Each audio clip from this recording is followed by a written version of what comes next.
Thank you for coming through. Always a blessing. Yes, I.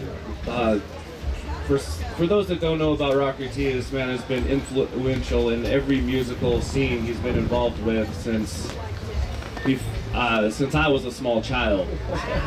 So both from New York back to California, all over the U.S. and even worldwide. We're celebrating a couple of great things: a 20-year anniversary of the True Ganja Man album, as well as the new release, The Return of the True Ganja Man. So let's start out. Where did you start out in music? What influenced you, and what was your first step into the scene? I've been taught music since I'm a small child, since I'm 3 years old, by my mother and by friends of my mother, and singing in the choir for my whole life. And I still sing in the choir. I still feel like we're singing in the choir, you know, because we're at Bingi. So, study piano, guitar, all kind of music production, engineering, songwriting, since I'm real small. When did you first step out as a solo artist and get on the mic? The first time I chat like in a sound system? Yeah. 1986. Now, where was that at? What was the scene?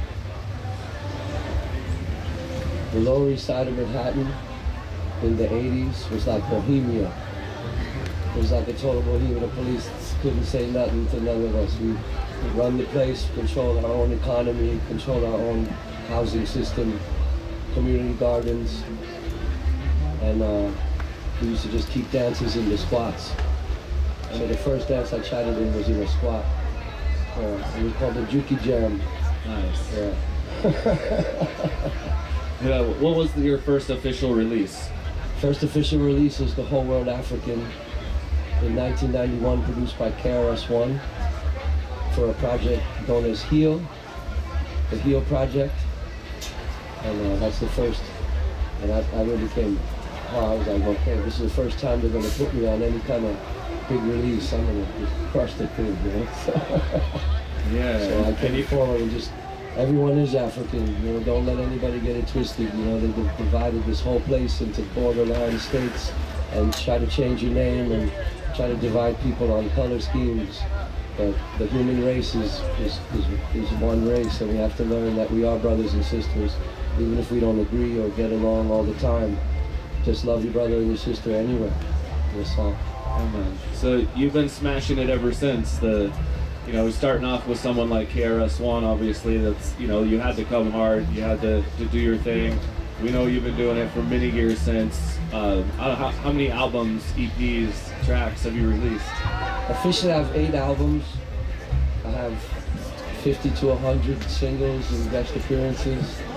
Yeah, we know you've worked with some major artists. Ever since KRS-One, right from the get, you were linked with, some real influential people in the business. Yeah, for sure. Name off a few of them that first that influenced you to do what you do, and then that you've worked with since then. One of my earliest influences is Mad Professor, Augustus Pablo, Michael Rose. I listen to all music. I love music.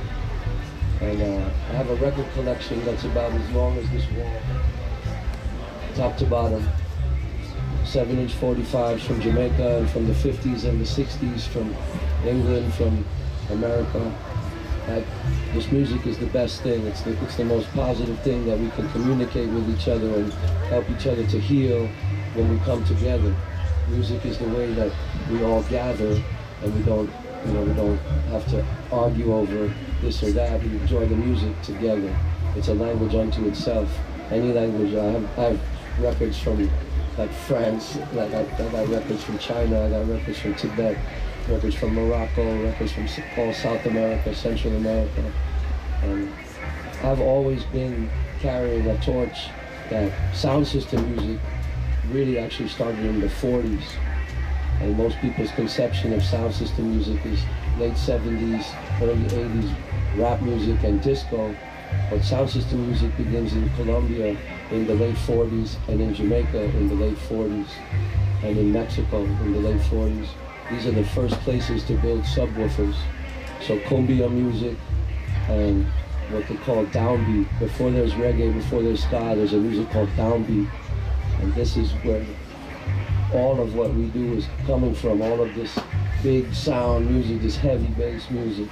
So I like to carry that and teach that and let people know. And I'm always representing for that in all the music that I do. Yeah, Rocket T. Keep us from Arc Fire Radio. Yes, I. 97.3 The Rock, KBBF Moral Bay. Thanks for being here. It's a pleasure and an honor every time. And you know, you're an Arc Fire favorite, you know, each and every week. And you know, you cover the whole gamut of reggae music, it seems, you know, from Nyabinghi, and you have your own Nyabinghi band, you know, all the way to the dance hall and your own and your sound system, working with Jah Warrior, Shelter Hi-Fi, and you know, and it's amazing, and they're all solid. I mean, it's a testament, you know, true Ganja man. The fact that 20 years later it's being re-released and remixed, and like, you know, there's more versions now coming out than ever, and that's a testament to, you know, the solid foundation and Yes, So I was hoping you could talk a little bit more about your band and the project that you're working on specifically. My and band or my bands? Your Nyabinghi band. Nyabinghi band. And then also you know, your work with the sound system with Jah Warrior Shelter, and you know, a big ups to Jah Warrior Shelter. I mean, the what they've done for reggae music and for a lot of the artists that have come up and are here playing this weekend. You know, not enough you know, respect, I think, is given to them and yourself and your work with them. So if you could comment on those two, I would greatly. Yeah, well, a lot of people don't know that Jah Warrior Shelter, we originally started in Brooklyn in 1989, and I came out to San Francisco in 1996, 1997, and I met Jah Weiser, and that's when the sound expanded and became a West Coast sound. The Nyabinghi band is something that my elders instructed on. It has to be, this has to be, it has to go on. So I'm trained and I'm initiated in Nyabinghi theocracy. My brethren and my elders are part of the Ethiopian World Federation, and also Bobo Shanti and Ethiopian Congress in Jamaica. And I've been strictly and very seriously taught Nyabinghi chants and been instructed to go around the world and to just burn racism constantly at all times. And so we do that all the way, like I said, on the electronic level. I have the Dub Smashers group, I have a live band, I play with a DJ, but we also carry a Nyabinghi troupe, and we play Nyabinghi every opportunity that we get. And most people maybe don't know, Nyabinghi is translates as death to black and white oppression, to the down oppression, death to racism. And we play this music to replace all war. We play this music to eliminate guns, bombs, all that kind of violence, all of that brother against brother. And we play Nyabinghi for a very true purpose, and that's a must. And in this time, it's a joy. You know, some people look at it like life is a struggle. The load is what Jah give I to carry, so I'm happy to carry that. You know? That's all. It's a pleasure. That's all. For real. That's all. Tell us a little bit about your newest album that you just been released. The Return of the True Ganja Man. We called it that because, like you said before, 20 years we put out the song True Ganja Man. It's taken, this song has helped I get everywhere. Anywhere I go, I start singing it, someone else will sing it, you know, they know the words. And performed it all over the world. And I really wanted to take it into a light of being able to show people just how expansive my brain and my heart is as a DJ and as a songwriter, and not do it myself, and to represent for all of my brethren and sisters who make music. So there's 23 remixes by 23 different producers that I know personally, of all different styles. I mean, I'm talking from like Japanese electro pop all the way to like severe jungle drum and bass, and everything in between, reggae, dub, everything. The album has a lot of new tunes on it, and I'm really glad that someone like one of my original influences, Michael Rose, and he's also a good brethren of mine, and he helped me out when I first started out, and he looked after me when I was first opening shows and things like that. Got Michael Rose on here, got Mr. Williams on here, President Brown on here, Gappy Ranks, and it's just a joy to bring so much music. That's what I do. That's all I want to do. You know, I don't want to necessarily deal with getting caught up in this is a job or I have to do this to make money or anything like that. We have to deal with the reality of the economic system we live in, and we don't want to get kicked out of our homes or get the lights turned off.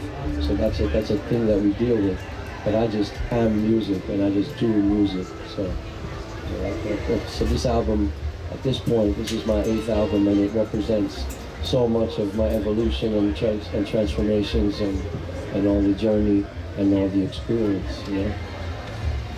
Greetings, Yes, Rakati. Blessings to you. I'm a Roots Master, WWOZ, 90.7 FM, New Orleans, Louisiana. Prospect, Orleans. In the house. Welcome to Cali, welcome to Humboldt, and to Reggae on the River again, my friend.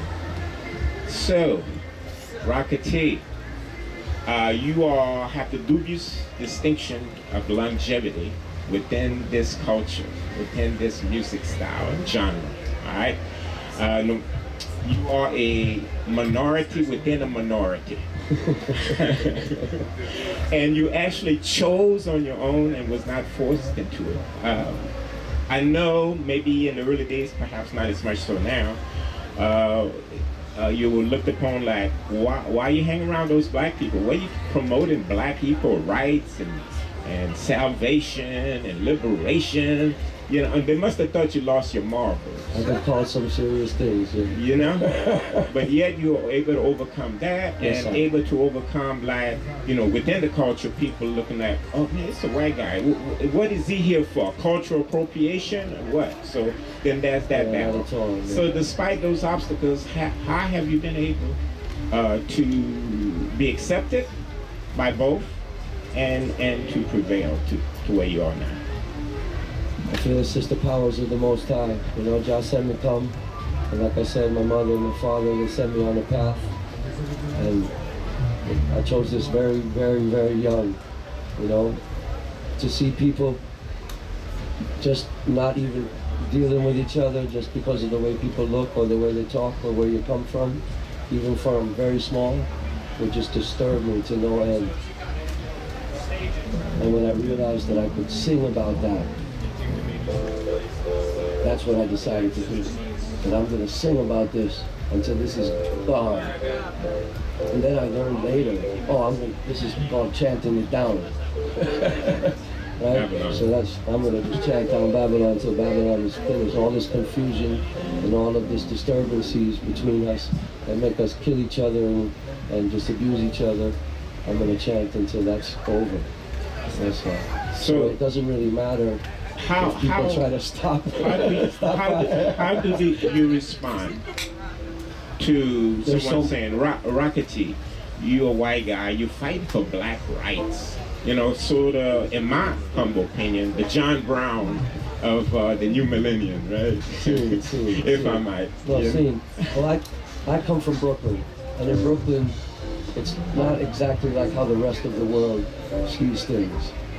So, what I'm perceived that among my brethren, who I grew up with, is not necessarily just based on the outside. But then when I went around the world, and people are like, we heard that you call yourself an African and you're representing for this and for that. And to me, it was like, well, that's how I grew up. Like, how you telling me I can't be myself? And people are like, no, you can't be like that. So there's a lot of fight. But there was also more support than any fight.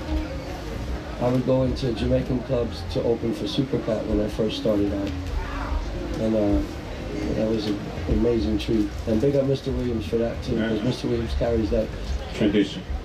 Someone even said, man, it's like you 20 years ago, that Wild Apache team, you know? So I would go in these clubs, and sometimes people would want to just like go to war with me, like from the moment I even walked into the place. I've walked into clubs of 2,000 people where the entire club just stopped. Like, what is this dude even doing here? You know? And I'm going over there to sing on the mic. That's what I'm doing here. One love. And enough people from that, well, man, forward Rakati. Yeah. You know, go on, little brother. You won that respect. Yeah, man. And appreciation. You know, the first dance I went to in Brooklyn, the very first dance I went to, and I'm young. We go clubbing from 14 years old. We're like clubbing in New York, sneaking into clubs and doing things like that. The very first really, really hardcore dance, I'm talking about they blast gunshots up in the ceiling and they're carrying all kind of throwing bottles at the singer if the singer's whacked like that. The first time I went there, this gangster was standing out in front and I come walking up.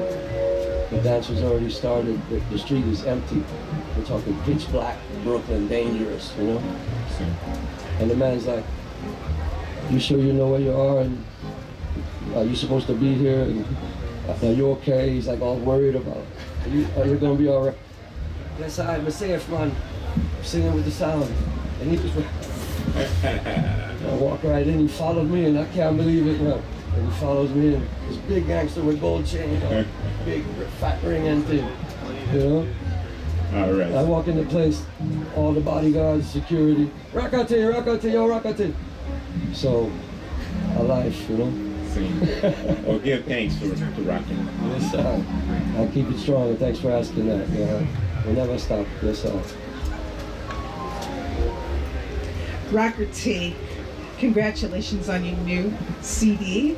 I heard you on KPFA Berkeley, Spliff Skankin', and played some tunes, and it sounds really, really good. Give thanks. Yes, yes. So I just want to say, keep up the great work. I'm very proud of you. You paved the way for some of the young bands here today, and you just keep on doing it. And I just love him because he's always humble. He's not big-headed or nothing like that, you know?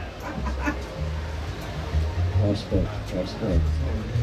Rock team, big respect. Justine from Reggaeville.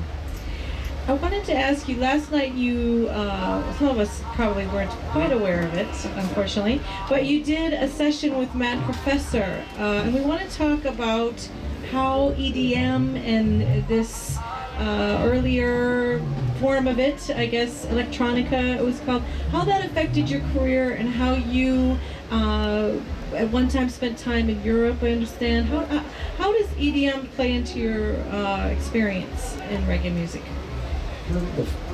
Like one of the first 5 records I bought is W Crazy by Mad Professor. And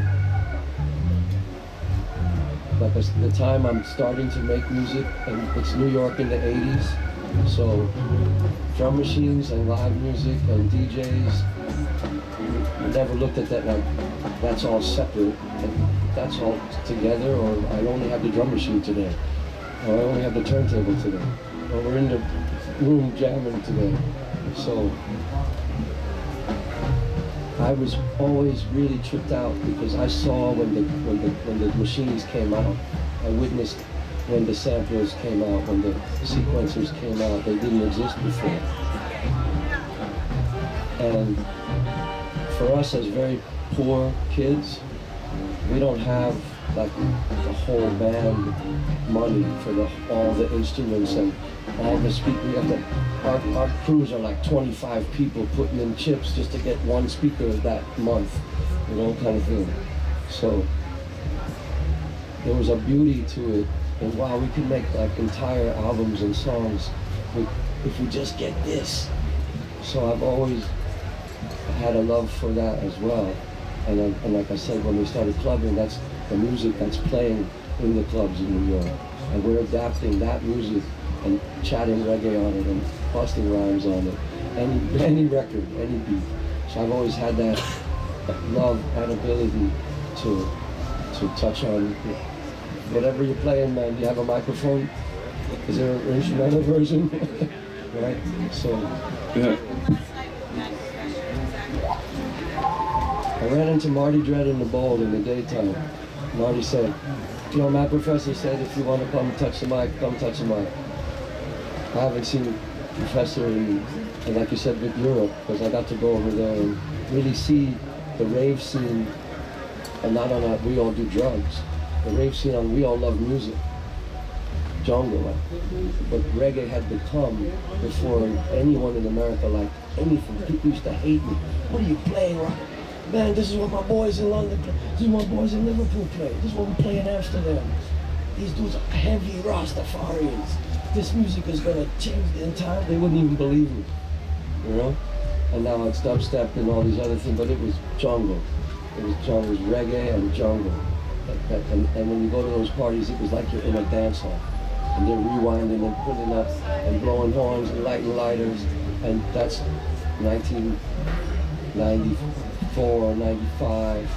Over here, people like you're an insane person, Rocket. Stop playing those records. Yeah, big, so big I got that serious love for seeing it now start to thrive, for seeing it now start to become, and folks like, oh, this is the best. Weren't you the person who?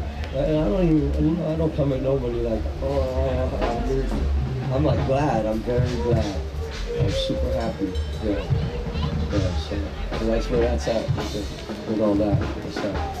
This is DJ Sticky for KMUD Radio. We really got to give thanks for coming through today. Always a blessing to be in your presence, whether it's just in person or, you know, out in front of the stage, hearing your chants, your drums, your vibes. So with that, I think we're about to move on to the next act here in a minute, but you want to just wrap up by giving some words of wisdom here? What's worse? No money or no love. No money cause so much problem. I know only love could have solved them. So we don't need money, but we are use money. And so we have to make money. Now why you wanna take money? Better for share and go break money. You know, see the money grip, and all that we are under it, but my money grip. I trust my brethren with it, that is some old time slang on the New York tip. Mind you get me started, I might start to rip, cause my bills pile up and my mind start to trip. I got to do some hustling to make this money flip. So many dirty ways a man could have make it. There is a man on my block got a gun and 2 clippings. Say, rude boy, you want 500 quick? I got a bag of dirtiness, go push and sling it. You're Mr. Big Man, I'm not touching that shh. I'd rather stay broke than show my people in a pit again. What's worse? No money or no love. No money cause so much problems, but I know only love could have solved them. So we don't need money, but we are use money. So we have to make money. Now why you wanna take money? Better for share and go break money. Because you can't buy shoes without no money, and you can't dress rude without no money, and you can't buy food without no money. But money can't buy your love. You see the light bill, the gas bill, the phone bill, the water bill. Only problem you can't chill. For Mr. Landlord is coming at the morning sunshine, and I better pay up my rent on time, and just throw me under money friction. But I'm not gonna face eviction. I stop, I wonder what is the real crime to be broke and alone in all this hard time now. What's worse? No money or no love. No money cause so much problems, and I know only love could have solved them. You see the money trip, and all that we are after it, but the money trip. Don't go greedy if it hit some promoters and artists, they never share it. But every time me get a chance, me I go spare it. Over love and money, man, I bug out and a flipper. And a lot of happiness when that money come quick, but so much pain that just from a hug and a kiss. And no money in the world could ever replace it. The real true love is such a wonderful trip, and it's fun to find it, it sure hurts to lose it. You couldn't price that when you stop to reminisce. Cause without love, this world wouldn't exist.